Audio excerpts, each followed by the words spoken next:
তো দুপুরে রান্নার জন্য সবজি কাটতে বসে গেছি। আজকের বাজার থেকে অনেক কিছুই সবজি এনেছে। এই যে গিমা শাক এনেছে, আমি ভীষণ ভালোবাসি গিমা শাক খেতে। আমি বলছিলাম যে কয়েকদিন গিমা শাক আনা হয়নি, বেশ নরম আছে শাকগুলো। এই সময়টাই পাওয়া যায়, বর্ষা পড়ে গেলে আর পাওয়া যাবে না। এই যে এঁচড় এনেছে, মিষ্টি আলু, ঢেঁড়স, আজকের নিম ফুলও এনেছে। আমি বলেছিলাম বাজার থেকে নিম ফুল আনবে।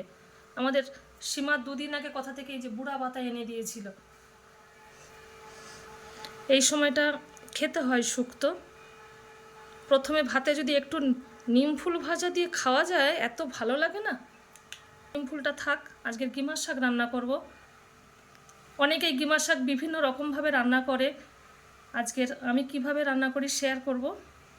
প্রথমে কেটে নেব সবজিগুলো। রান্নাটা বসিয়ে দিয়েছি, ঢেঁড়স ভাজা করব। কেটে লবণ আর হলুদ মাখিয়ে রেখেছি। এই যে গিমার শাকটা কেটে নিয়েছি, একটা কুচি কুচি করে আলু কেটে নিয়েছি। আলুটা একটু বেশি দিতে হয়, একটু মিষ্টি আলুও দিয়েছি। আর সয়াবিন রান্না করব, গরম জলে ভিজিয়ে দিয়েছি।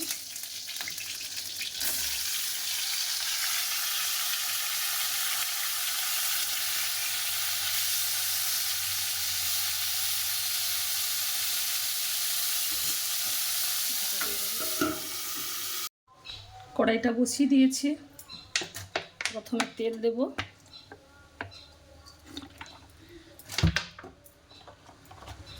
তারপর একটু পাঁচফোড়ন দিয়ে দিলাম।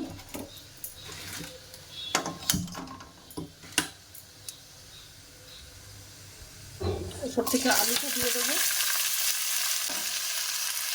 পরিমাণ মতো লবণ দিয়ে দিলাম,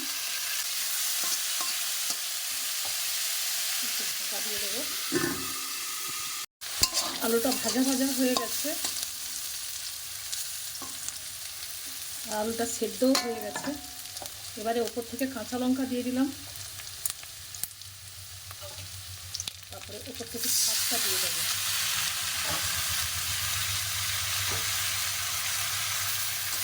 এটা পেঁপো শাক খেতে ভালো লাগে, আর এই গরমের সময়টা বেশি পাওয়া যায়।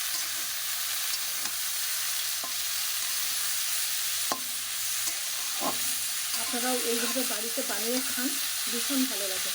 এই সেদ্ধ করে একটু কড়াইতে নেড়ে আলু দিয়ে মেখে খায়। এটার থেকে পরিমাণ মতো হলুদ গুঁড়ো, কাঁচা লঙ্কা দিয়েছি, সামান্য পরিমাণে একটু লঙ্কা গুঁড়ো দিলাম।